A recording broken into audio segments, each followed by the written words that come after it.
Welcome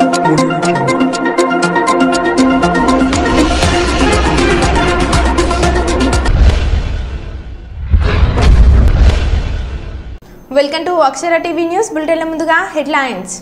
జలార్ల వలలకు చిక్కిన వింత చేపలు.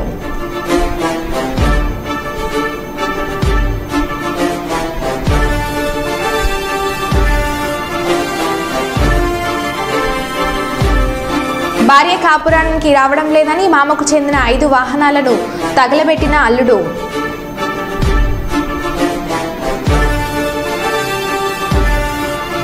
టీడీపీలో ఇరు వర్గాల మధ్య ఘర్షణ.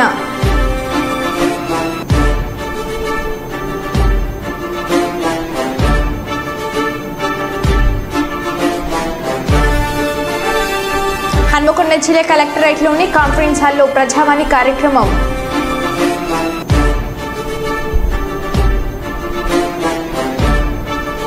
బొగ్గు గనుల వేలానికి వ్యతిరేకంగా సిపిఐ ఏఐటియుసి ఆధ్వర్యంలో ఆందోళనలు.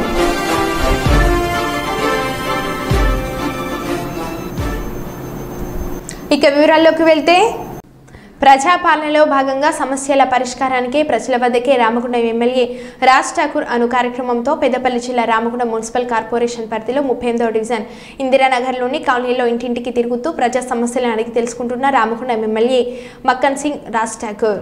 నాయకులు రాష్ట్ర ముఖ్యమంత్రి గౌరవ శ్రీ రేవంత్ రెడ్డి గారి ఆదేశాలు, మా జిల్లాకు సంబంధించిన మా ప్రియతమ నాయకులు శ్రీధర్ బాబు గారి యొక్క సూచనలు, అదే మాదిరి ఇన్ఛార్జ్ మినిస్టర్ ఉత్తమ్ కుమార్ రెడ్డి గారు, డిప్యూటీ సీఎం అందరి యొక్క కార్యాచరణ వారి యొక్క సలహాలతో ఈరోజు ప్రభుత్వం ప్రజల వద్దకు వస్తూ ఉంది. ఆ కార్యక్రమాన్ని మొదలుపెట్టాం. కమిషనర్ గారు, మేయర్ గారు, సంబంధిత అన్ని విభాగాల అధికారులు, ఎలక్ట్రిక్ డిపార్ట్మెంట్, శానిటేషన్తో పాటు police department, Singareni, NTPC, RSC ప్రప్రథమంగా మీకు చూసే ఉంటారు, మీడియాగా అందరూ తెలుసు, యజమాన్యాలతో పాటు ఈ ప్రాంతంలో ఉన్నటువంటి ఎన్టీపీసీ, ఆర్ఎఫ్సిఎల్, సింగరేణి సంబంధించిన అధికారులను కూడా తీసుకొని మున్సిపల్ తీసుకొని అలా దాదాపుగా 100 కోట్ల పై చీలుకు టెండర్స్ అయిపోయినాయి. ఇంకా డబ్బు రావాల్సి ఉంది. డ్రైనేజ్ వారికి సంబంధించిన ఎస్టీపీల గురించి అమృత్ ద్వారా ఒక 100 కోట్ల టెండర్ కూడా అయిపోయింది. అదే మాదిరిగా రేపు జరగబోయే వర్షాకాలంలో ఇప్పటి నుంచే మురికి కాలువలు క్లీనింగ్, ఆ వర్క్లు అయ్యే వరకు పూర్తిగా క్లీనింగ్ చేసి యూజీడీలు, డ్రైనేజ్లు, అదే మాదిరి ఎలక్ట్రిక్ సంబంధించినటువంటి సమస్యలు, లైట్లు, స్ట్రీట్ లైట్లు అన్నీ కూడా ఏర్పాటు చేయాలి. ప్రజలకు ఎలాంటి అసౌకర్యం కలగకుండా చూడాలి. అదే మాదిరి వాడవాడ తిరుగుతూ చాలా బీద పరిస్థితులు ఉండి పూర్తిగా ఇల్లు లేనటువంటి ఎవరైతే ఉన్నారో వారికి ఇందిరమ్మ ఇల్లు ఇచ్చే స్వయంగా మేమే పరిశీలిస్తూ, దళారుల వ్యవస్థ లేకుండా, దోపిడీ లేకుండా అధికారుల సమక్షంలో ఆ ప్రాంతానికి వెళ్ళి ఈరోజు గుర్తించి పూర్తిగా నిరాశ్రయులైన వారికి సొంతగా భూమి ఉంటే కనుక వారికి అక్కడ 5 లక్షల రూపాయలతో ఇందిరమ్మ ఇల్లు ఇచ్చే కార్యక్రమం, భూమి లేకపోతే వారికి ముందుగా భూమి ఇచ్చే ఏర్పాటు చేస్తూ ముందు పోయేటట్టు కార్యక్రమం చేస్తా ఉన్నాం. కాకినాడ జిల్లా ఉప ముఖ్యమంత్రిగా బాధ్యతలు చేపట్టి మొదటిగా కలెక్టర్ కార్యాలయానికి విచ్చేసిన పవన్ కళ్యాణ్, జిల్లా అధికారులు, సంబంధిత శాఖల అధికారులతో సమీక్ష సమావేశానికి ముఖ్య అతిథిగా హాజరైన పవన్ కళ్యాణ్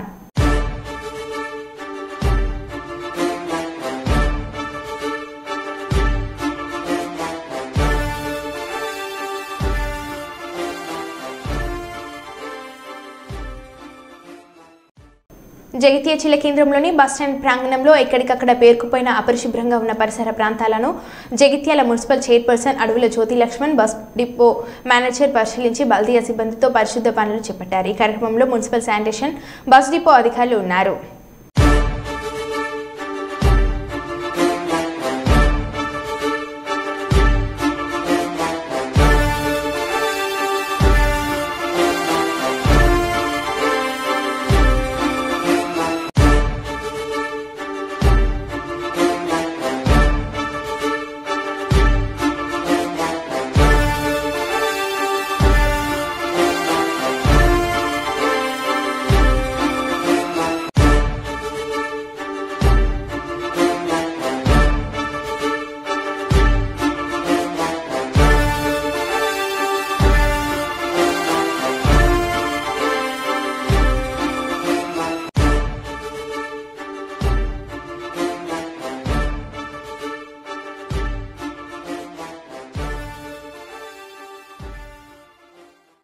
జగ్గంపేటలో టీడీపీ ప్రభుత్వం నెగ్గిన తర్వాత టీడీపీ నాయకుడు అతను అపార్ట్మెంట్ సైడ్ కాల్వ వేసుకొని పంచాయతీలో బిల్లు పెడుతున్నారు. జగ్గంపేటలో శ్రీరామ్ నగర్లో 10 సంవత్సరాలు 20 సంవత్సరాల నుండి నివసిస్తున్న వారికి ఇప్పుడు దాకా సైడ్ కాల్వలు లేవు. ప్రభుత్వం పట్టించుకోలేదు. ఒక నాయకుడు అపార్ట్మెంట్ కట్టిన వెంటనే పంచాయతీ వారు అనుమతి ఎలా ఇచ్చారు? నాయకులకు ఒక న్యాయం, సామాన్య ప్రజలకు ఒక న్యాయమా? పంచాయతీ సెక్రటరీ మీద వెంటనే చర్యలు తీసుకోవాలి. లేని పక్షంలో కలెక్టర్కి ఫిర్యాదు చేస్తాము. అవే కాకుండా పోరంబోకు స్థలంలో షాపు నిర్మాణం చేశారని ఫిర్యాదు చేసినా పట్టించుకోవడం లేదు. ఒక పెద్ద వ్యాపారస్తుడు పోరంబోకు స్థలాలను ఆక్రమించి 9 షాపుల నిర్మాణం చేసిన పంచాయతీ వాళ్ళు ఎందుకు తొలగించలేదు? ప్రజలు కొన్ని అనుమానాలు వ్యక్తం చేస్తున్నారు. ఆ పెద్ద వ్యాపారస్తుడు రాజకీయ నాయకులకు మేనేజ్ చేస్తూ పంచాయతీని మేనేజ్ చేస్తూ షాపులు నిర్మాణం చేయడం జరిగిందని ఆవేదన వ్యక్తం చేస్తున్న స్థానికులు.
పెద్దపల్లి జిల్లా కేంద్రంలోని సమీకృత జిల్లా కలెక్టరేట్లో నిర్వహించిన ప్రజావాణి కార్యక్రమంలో పాల్గొన్న జిల్లా కలెక్టర్ కోయ శ్రీహర్ష ప్రజావాణిలో వచ్చిన దరఖాస్తులకు అధిక ప్రాధాన్యత ఇచ్చి సత్వరమే పరిష్కరించాలని జిల్లా కలెక్టర్ కోయ శ్రీహర్ష సంబంధిత అధికారులను ఆదేశించారు. సోమవారం జిల్లా కలెక్టర్ కోయ శ్రీహర్ష సమీకృత జిల్లా కలెక్టర్లోని నిర్వహించిన ప్రజావాణి కార్యక్రమంలో స్థానిక సంస్థల అదనపు కలెక్టర్ జె అరుణశ్రీ, జీవి శ్యాంప్రసాద్లతో కలిసి పాల్గొని ప్రజల అర్జీలను స్వీకరించారు.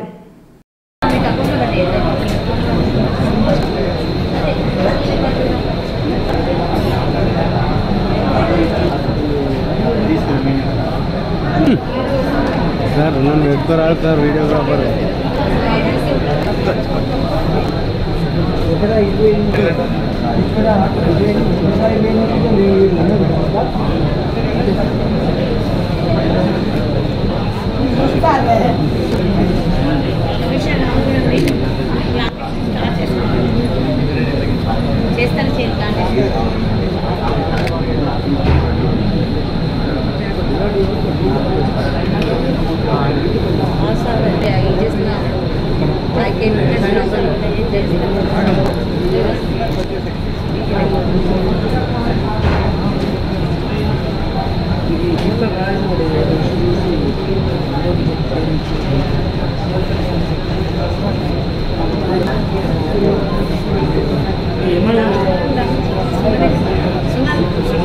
రెవెన్యూ ప్లాన్ వేరే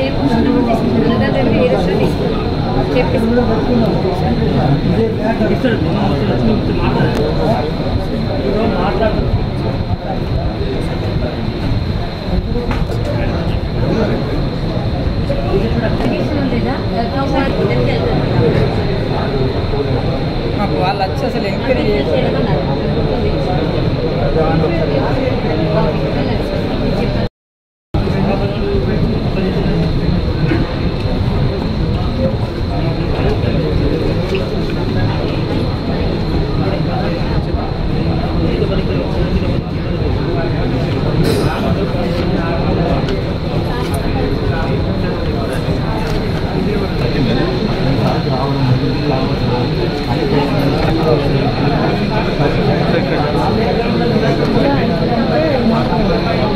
ఖమ్మం జిల్లా తిరుమయ్యాలపాలెం మండలం బీచ్రాజ్పల్లి వద్ద అకేర్లో ఆశ్చర్యకర సంఘటన జరిగింది. చేపలు పట్టేందుకు వెళ్లిన బాలాజీ తండ జలార్ల వలకు సముద్ర జలాల్లో కనిపించే వింత చేపలు చిక్కాయి. స్థానికులు వీటిని దయ్యం చేపలుగా పిలుస్తున్నారు.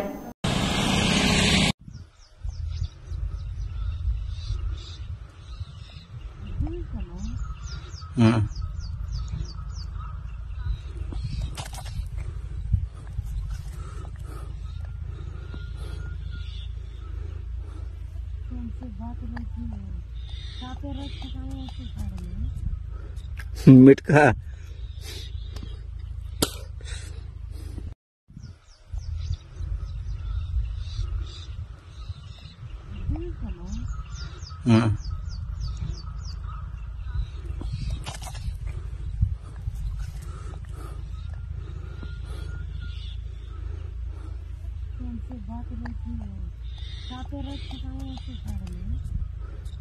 मिटका జమ్మూ కాశ్మీర్ విధి నిర్వహణలో ఉండగా మృతి చెందిన 5 జవాన్లు, వారిలో ఆంధ్రప్రదేశ్కు చెందిన 3 జవాన్లు హైదరాబాద్ నుండి ఆర్మీ అధికారులు గన్నవరం విమానాశ్రయంకు చేరుకున్నారు. జవాన్ల మృతదేహాన్ని తమ నివాసాలకి తరలించే ఏర్పాట్లు సిద్ధం చేస్తున్న ఆర్మీ అధికారులు.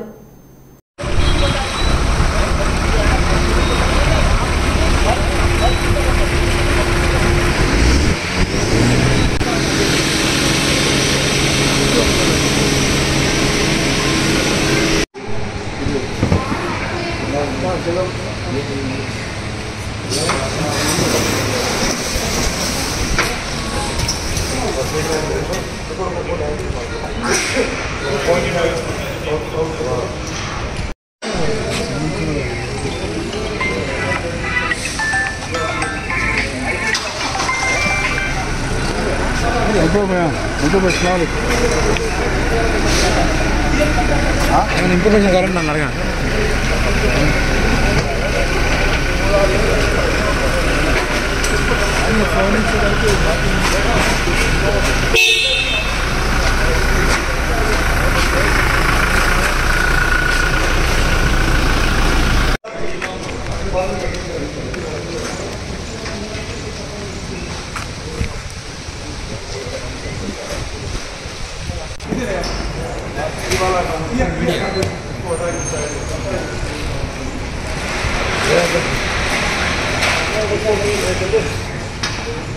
జగిత్యాల జిల్లా కేంద్రంలోని పద్మనాయక కళ్యాణ మండపంలో ఈరోజు ప్రముఖ కంటి వైద్యులు స్థానిక ఎమ్మెల్యే సంజయ్ కుమార్ బీఆర్ఎస్ నుండి కాంగ్రెస్లోకి తెలంగాణ ముఖ్యమంత్రి రేవంత్ రెడ్డి సమక్షంలో జాయిన్ అయిన తర్వాత మొదటిసారి మీడియా సమావేశం నిర్వహించారు.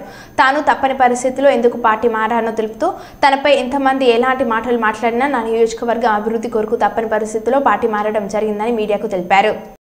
ప్రభుత్వంతో కలిసి పనిచేయాలని చెప్పి వెళ్ళినప్పుడు వారు కూడా సాధారణంగా చిన్న కండువతోటి నన్ను ఆహ్వానించారు. వారికి హృదయపూర్వక వారితో పాటుగా వారి మంత్రివర్గ సభ్యులు, నాతోటి శాసనసభ్యులందరూ కూడా హృదయపూర్వక ధన్యవాదాలు తెలియజేస్తున్నాను. మరి అదేవిధంగా ఏ మాట మీదనైతే నాతోటి పూర్తి సహకరిస్తామని చెప్పారో అన్నమాట ప్రకారం జగిత్యాల పట్టణంలో డబుల్ బెడ్రూమ్ ఇల్లు ఎక్కడా లేని విధంగా కట్టడం జరిగింది. దానికి మొదటిసారి గెలిచిన శాసనసభ్యునిగా, కాంట్రాక్టర్ కావచ్చు, కొంతమంది సహకారంతో చాలా ఇంత కష్ట నష్టాలు గురించి కూడా మేము పూర్తి చేసినాం. దాదాపు 4,500 ఇండ్లు అంటే 20,000 మంది కడుపేదస్తులు. వారికి మౌలిక వసతుల కోసం నిధులు అవసరం ఉండి చేయలేకపోయినాం. పాతవి కూడా కొన్ని బకాయిలు ఉండే, అయితే అవన్నీ కూడా చేస్తామని చెప్పి మాట ఇవ్వడమే కాకుండా జీవో కూడా 32,16,00,000 రూపాయలు నిన్నటి తారీఖున జీవో ఇవ్వడం జరిగింది.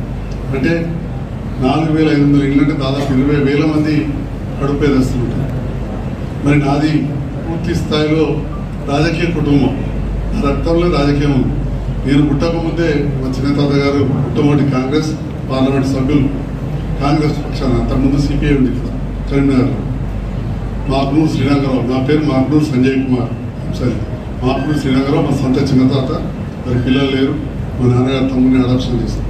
వారు ఒకసారి పార్లమెంట్ సభ్యులైన తర్వాత గుండెపడుతూ మరణించారు. ఆ ఉన్న ఒక్క టర్మ్లో ఇక్కడ గాంధీనగర్ ఏర్పాటు చేయడంలో కీలక పాత్ర వహించారు. అదేవిధంగా నా భార్య తరఫున కావచ్చు, మా అమ్మ కూడా మేనమామ, నా భార్యకైతే సొంత తాత జువాడి సుబ్బారావు గారు 3 సార్లు మంత్రిగా ఉన్న సందర్భంలో మీరు కూడా అప్పుడు చిన్న పిల్లవాడిని నా సొంత అంతర్గామంలో అప్పుడు ఇందిరమ్మ కాలంలో ఇల్లు కట్టించడం జరిగింది. మా ఉమ్మడి కుటుంబం స్థలం ఇవ్వడం, అక్కడ బీద వాళ్ళకి ఇల్లు కట్టించడం, అట్లా ఈ రకంగా ఆ కాంగ్రెస్ పార్టీతో కూడా ఆ ప్రభుత్వాలతో చిన్నప్పటి నుంచి కూడా అనుబంధం ఉంది. మధ్యలో వారు చనిపోయిన తర్వాత పెద్దలు చుక్కారావు గారు రాజకీయాల నుంచి పక్క తప్పుకున్న తర్వాత ఏ పార్టీలో కూడా యాక్టివ్ లేకున్నా కానీ రాజకీయాలు ఎప్పుడు చురుగ్గా ఉంటుంటాయి. మెట్పల్లి శాసనసభ్యునిగా ఉన్న కీర్తిశేషులు వెంకటరమణ రెడ్డి గారు నాకు చిన్నప్పటి నుంచి కూడా క్లాస్మేట్, డిగ్రీలో ఫ్రెండ్, చిన్నప్పటి నుంచి కూడా మంచి మిత్రుడు, డిగ్రీలో క్లాస్మేట్. తను పోటీ చేస్తే అవుట్రైట్గా సపోర్ట్ చేసిన చాలా మందికి తెలుసు మెట్పల్లిలో. ఎందుకంటే మెట్పల్లి నియోజకవర్గంలో నేను అక్కడ ప్రాక్టీస్ చేసేవాడిని డాక్టర్గా. మరీ ముఖ్యంగా అది నా స్వగ్రామం పక్క గ్రామం నుంచే స్టార్ట్ అవుతుంది, అంతర్గ్రామం పక్క నుంచే కొండాపూర్ నుంచే స్టార్ట్ అవుతుంది. కాబట్టి మా స్వగ్రామం నుంచి ఉన్న రైతులు కావచ్చు, వివిధ వర్గాల వారు అందరూ తీసుకొని ఈ ప్రాంతం అంతా కూడా పర్యటించడం. మెట్పల్లిలో కూడా అంతకుముందు చొక్కరావు గారు మనవారిగా పేరుండడంతో ఎంతోమంది రాజకీయ నాయకులతో సంబంధం ఉండి రాజకీయాలకు అతీతంగా కూడా బీజేపీ కూడా ఇక సభ్యత లేదు కానీ సపోర్ట్ చేశారు. తర్వాత మిత్రులు ఎల్లన్న గారు అప్పుడు తెలుగుదేశం పార్టీ అధికారంలో ఉండేది, అంటే అధికార పార్టీని అధికారానికి పోలేదు, ప్రతిపక్షాలు ఉండే బీజేపీకి కూడా మా మిత్రులు సపోర్ట్ చేశారు. అట్లనే కాంగ్రెస్ పార్టీ అధికారంలోకి వచ్చింది, మిత్రులు రమణ గారితో ఫ్రెండ్షిప్లో ఉంటుంది. అధికార పార్టీ మరి అప్పుడు కాంగ్రెస్ పార్టీ అధికార పార్టీ అని చెప్పే పోకుండా మిత్రులతో ఉన్నాం. వారు కూడా గెలిచిండ్రు, వారు కూడా ఇక్కడ కొన్ని సేవలు అందించారు. తర్వాత 14లో కవితమ్మ గారు నన్ను ప్రోత్సహించి రాజకీయాలకు తీసుకొచ్చారు. నేను వచ్చిన సందర్భంలో అసలు కౌన్సిలర్ లేరు, అభ్యర్థులు ఇక్కడ ఎంపీటీసీలు లేరు. ఆ విషయం మీ పాత్రికేయులందరూ తెలుసు. ఈ జిల్లా మొత్తంలో అసలు ఒక్క మండలం కూడా గెలవని పరిస్థితి, అత్యంత తక్కువ కౌన్సిలర్లు గెలిచిన పరిస్థితి ఎక్కడ ఉన్నాయంటే 2014లో జైత్యాల. వాళ్ళంతా నామినేషన్స్ అయిపోయిన తర్వాత ఎలక్షన్స్ జరిగే టైంలో నేను బీఆర్ఎస్ పార్టీలో కలిసి పోటీ చేసి చాలా తక్కువతో చాలా తక్కువ తర్వాత ఓడిపోయినా కానీ భార్యను కాపురానికి పంపడం లేదన్న ఆగ్రహంతో పిల్లనిచ్చిన మామకు చెందిన 5 వాహనాలను అల్లుడు తగలబెట్టాడు. మచిలీపట్నంలోని చిలకలపూడి స్టేషన్ పరిధిలో సంఘటన జరిగింది. భర్త వేధింపులు తట్టుకోలేక మహిళ పుట్టింటికి రాగా తన భార్యను కాపురానికి పంపాలని పలుమార్లు అత్తింటి వారిని అల్లుడు కోరారు. భార్య కాపురానికి రాకపోవడంతో వాహనాలకు నిప్పు పెట్టాడు. సంఘటనపై పోలీసులు కేసు నమోదు చేశారు. ఈడపల్లికి చెందిన గండి కోటయ్య శ్యాంప్రసాద్ తన అల్లుడు దాసరి షబర్నాథ్కు ఈ ఘాతుకానికి పాల్పడ్డారని పోలీసులకు ఫిర్యాదు చేశారు.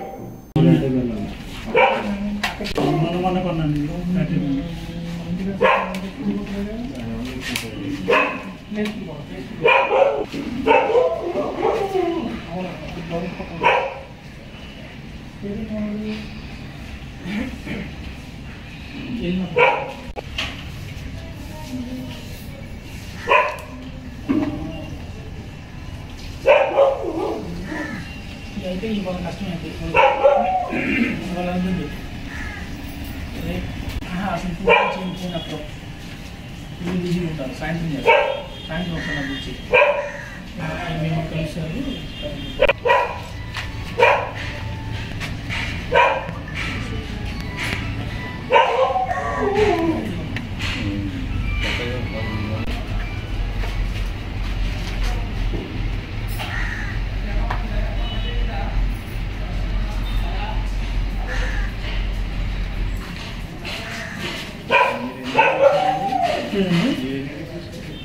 నేను 1:30కి పెద్ద పెద్ద సౌండ్లు వస్తుంటే ఏంటని చెప్పేసి కుక్క ఈ గదిలో కట్టేసాము.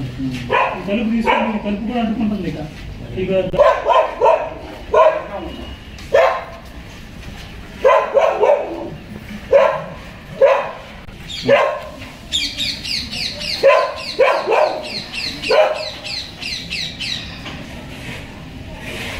హన్మకొండ జిల్లా కలెక్టరేట్లోని కాన్ఫరెన్స్ హాల్లో సోమవారం ప్రజావాణి కార్యక్రమాన్ని నిర్వహించారు. జిల్లాలోని వివిధ ప్రాంతాల నుండి వచ్చిన ప్రజలు వివిధ సమస్యలపై ప్రజావాణి కార్యక్రమంలో వినతి పత్రాలను జిల్లా కలెక్టర్కు అందజేశారు.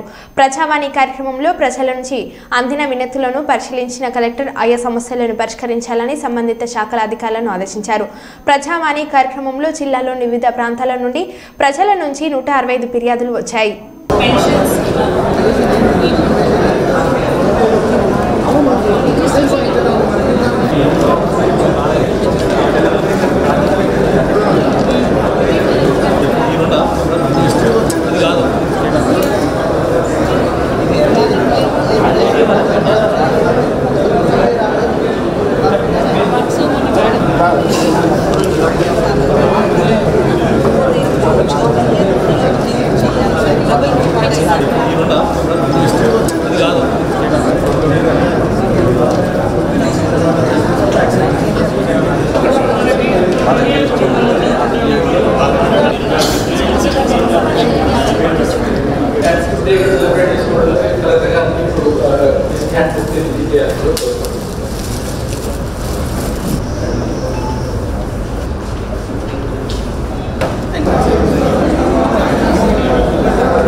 మహబూబాబాద్ జిల్లా డోర్నకల్ మండలం మున్నేరు వాగుపై నుండి వెళ్తున్న సీతారాం ప్రాజెక్ట్ కెనాల్ను సందర్శించిన రాష్ట్ర మంత్రి వర్యులు శ్రీ పొంగులేటి శ్రీనివాసరెడ్డి, ప్రభుత్వ విప్ డోర్నకల్ శాసనసభ్యులు డాక్టర్ రామచంద్ర నాయక్.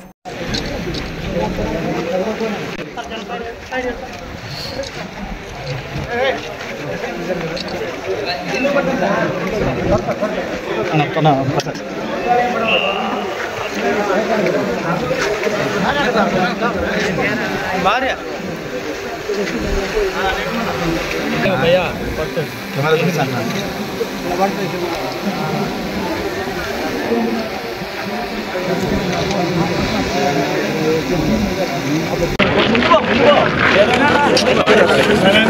ఉమ్మడి ఖమ్మం జిల్లాకి అదే రకంగా వరంగల్ జిల్లాలోని మహబూబాబాద్ ప్రాంతానికి డోర్నకల్ ప్రాంతానికి సాగునీరు కోసం ఏదైతే గత ప్రభుత్వంలో సీతారామ ప్రాజెక్టు ద్వారా గోదావరి నీటిని ఈ ప్రాంతానికి తీసుకొచ్చే ఒక స్కీమ్ని గత ప్రభుత్వం చేపట్టింది. ఈ స్కీము రీడిజైన్ పేరుతో ఆనాడు కాంగ్రెస్ ముఖ్యమంత్రిగా దివంగత నేత రాజశేఖర రెడ్డి గారి టైంలో రాజీవ్ సాగర్, ఇందిరా సాగర్ పేరుతో జలయజ్ఞంలో భాగంగా ఏవైతే ఉమ్మడి ఆంధ్రప్రదేశ్లో చేపట్టిన ప్రాజెక్టులో భాగంగా ఏర్పాటు చేసిన ఆ స్కీముల్నే రీడిజైన్ అనే ఒక పేరు పెట్టి ఆనాడు ఈపీసీలో 2,800 కోట్లు ఖర్చుతో సుమారు 2,75,000 ఎకరాలను సాగులో తీసుకొచ్చే రాజీవ్ సాగర్, ఇందిరా సాగర్ని రీడిజైన్ పేరుతో డిజైన్లు మార్చి పేరు మార్చి మొదటిగా 9,000 కోట్లతో శాంక్షన్ చేశామని చెప్పారు. ఈ 9,000 కోట్లని ఈనాడు సుమారు 18,000 కోట్లతో ఈ ప్రాజెక్టుని గత ప్రభుత్వం చేపట్టి ఈ 18,000 కోట్లలో సుమారు 8,500 కోట్లు ఇప్పటికే ఖర్చు పెట్టారు. కానీ ఈ 8,500 కోట్లు ఖర్చు పెట్టినా ఒక్క ఎకరానికి కూడా నీళ్ళిచ్చిన సందర్భం లేదు. ఇది చాలా హాస్యాస్పదమైన విషయం. దీన్ని పేదోడు రాజ్యం రావాలి అని గడిచిన అసెంబ్లీ ఎన్నికల్లో యావత్ తెలంగాణ ప్రజల దీవెనలతో ఇందిరమ్మ రాజ్యం వచ్చిన తర్వాత యుద్ధ ప్రాతిపదిక మీద గౌరవ ముఖ్యమంత్రి రేవంత్ రెడ్డి గారి నాయకత్వంలో ఉత్తమ్ కుమార్ రెడ్డి గారు మంత్రి గారు సారథ్యంలో ఇరిగేషన్ ప్రాజెక్టులలో ముఖ్యంగా ఉమ్మడి ఖమ్మం జిల్లా, పాత వరంగల్ జిల్లాలోని కొంత ప్రాంతానికి నీరిచ్చే దాంట్లో భాగమైన ఈ ప్రాజెక్టుని ఈనాడు పూర్తి చేసే దిశలో కార్యక్రమాన్ని చేపట్టడం జరిగింది. దాంట్లో భాగంగానే 15 రోజుల క్రితం హెడ్ వర్క్స్ని, ఫస్ట్ లిఫ్ట్ని, థర్డ్ లిఫ్ట్ని పరిశీలించాం. గౌరవ ఇరిగేషన్ శాఖ మంత్రి గారు, డిప్యూటీ సీఎం గారు, మిగతా మంత్రులంతా మేము మొదటి లిఫ్ట్లో వెటరన్ను కూడా 4 రోజుల క్రితం ట్రయల్ వేయటం జరిగింది.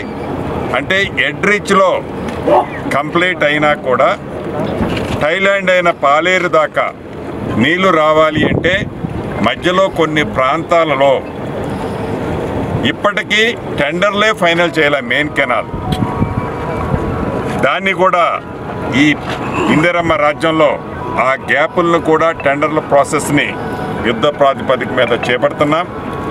ఈ రాబోయే ఆగస్టు 15వ తారీఖు నాడు ఏదైతే నాగార్జున సాగర్ ఆయకట్టులో సుమారు 1,55,000 ఎకరాలని ఈ నాగార్జున సాగర్ ఆయకట్టుతో పాటు మీడియం ప్రాజెక్టులైన వైరా, అదే రకంగా లంకాసాగర్, ఈ 2 ప్రాజెక్టులో ఉన్న ఆయకట్లతో పాటు మైనర్ ఇరిగేషన్లో ఉన్న ఆయకట్టు చెరువులను కూడా స్టెబిలైజ్ చేసే కార్యక్రమంలో భాగంగా సుమారు 100 కోట్ల రూపాయలు ఖర్చు పెట్టి ఒక లింక్ కెనాల్ని ఏనుకూరు దగ్గర నాగార్జున సాగర్ కాలంలో డ్రాప్ చేయడం జరుగుతుంది. మరో బులెటిన్లో మళ్ళీ కలుద్దాం. Stay tune.